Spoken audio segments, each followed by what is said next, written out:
নমস্কার বন্ধুরা, welcome to my channel moods চটজলদি রান্না। আজকে দারুণ এক রেসিপি নিয়ে চলে এসেছি। সবজি আর বড়ি দিয়ে বাটা মাছের ঝোল। আমরা হলাম মাছে ভাতে বাঙালি, আমাদের মাছ ছাড়া ভাত খাওয়া চলে কি? তাই বাজার থেকে আজকে বাটা মাছ নিয়ে এসেছি। তারপরে সেই বাটা মাছগুলোকে প্রথমে ধুয়ে ভালো করে রেখে দিলাম। এখানে আমি 4টে বাটা মাছ নিয়ে নিয়েছি। বাটা মাছের গায়ে একটু আঁশ লেগে থাকে, বাজার থেকে কেটেই দিয়েছে, সেজন্য আমি বাড়িতে সুন্দরভাবে ধুয়ে নিয়ে রেখে দিলাম। তারপর এখানে সবজি কেটে নিয়েছি। এখানে আমি পটলগুলোকে কেটে নিয়েছি ঠিক এইরকম তেরচা করে। আর নিয়ে নেব আলু আর ঝিঙে, পেট ঠান্ডা করার জন্য ঝিঙে তো খুবই ভালো এই সময়ে। আর নিয়ে নিয়েছি সজনে ডাঁটা। এই সময়ে সজনে ডাঁটা খাওয়া কিন্তু আমাদের শরীরের জন্য ভীষণই ভালো। এই সময়টা হলো শীতের শেষ আর গরমের শুরু, সেই জন্য এই সজনে ডাঁটা এবং ঝিঙে খুব উপকার। তার সাথে নিয়ে নিলাম এখানে আমি মুসুর ডালের বড়ি। মুসুর ডালের বড়ি কিন্তু আমি বাড়িতে বানিয়েই নিয়েছি। এখানে আমি মাছগুলোর ওপরে এবারে গুঁড়ো লঙ্কা, হলুদ আর পরিমাণ মতো নুন দিয়ে সুন্দরভাবে মাখিয়ে নেব, যেন মাছের গায়ে মশলাগুলো সুন্দরভাবে মেখে যায়।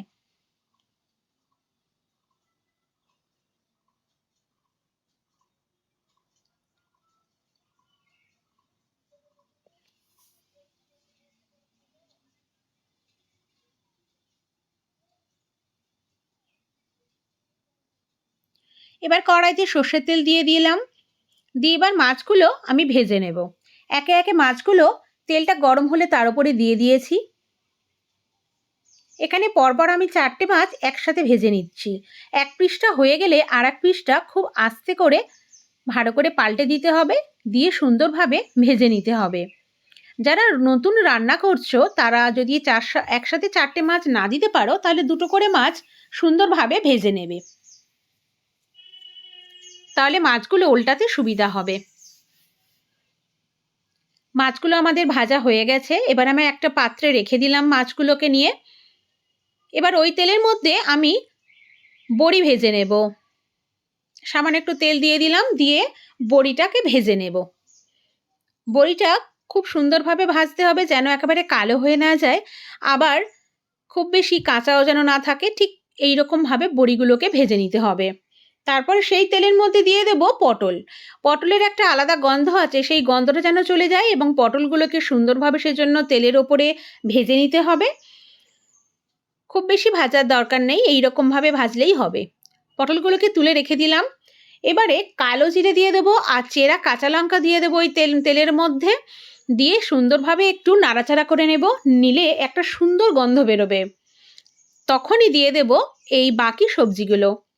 বাকি সবজিগুলো একটু নাড়াচাড়া করে নিতে হবে, ওই তেলের মধ্যে ভেজে নিতে হবে, যেন কাঁচা গন্ধটা চলে যায়।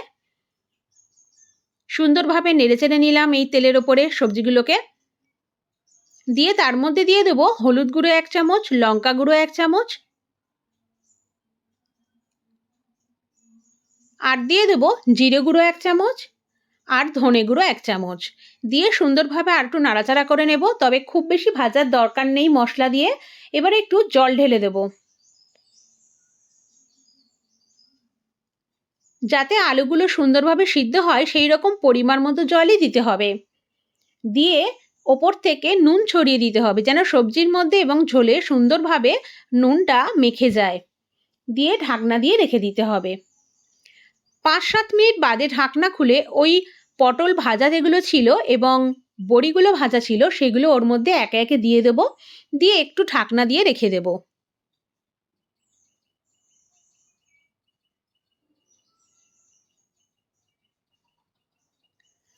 খানিকক্ষণ বাদে ঢাকনাটা খুলে যখন সমস্ত সবজি সিদ্ধ হয়ে যাবে, সেই সময় মাছগুলোকে একে একে ওপর থেকে সুন্দরভাবে দিয়ে দেবো। দিয়ে একটু নাড়াচাড়া করে মাছগুলোকে একটু উল্টে পাল্টে দিয়ে দেবো ঝোলের মধ্যে। দিয়ে সামান্য একটু ফুটিয়ে নিলেই রেডি হয়ে যাবে আমাদের বাটা মাছের ঝোল। সবজি এবং বড়ি দিয়ে বাটা মাছের ঝোল এই গরমকালে দারুণ লাগবে। গরম গরম ভাতের সাথে এই রকম ঝোল খেতে কিন্তু দারুণ সুস্বাদু। পেটেরও শান্তি আর আমাদের মনেরও শান্তি এমন ঝোল খেয়ে। বাড়িতে একবার বানিয়ে দেখুন কেমন হয়েছে। আর অবশ্যই কিন্তু কমেন্টে জানাবেন যে এমন ঝোল কেমন লাগলো, বাটা মাছের পাতলা ঝোল আপনাদের কেমন লেগেছে।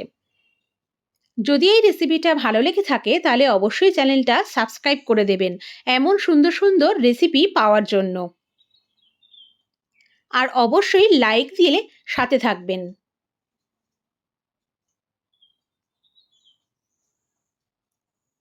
সবাইকে অনেক ধন্যবাদ এই ভিডিওটা দেখার জন্য। Thank you.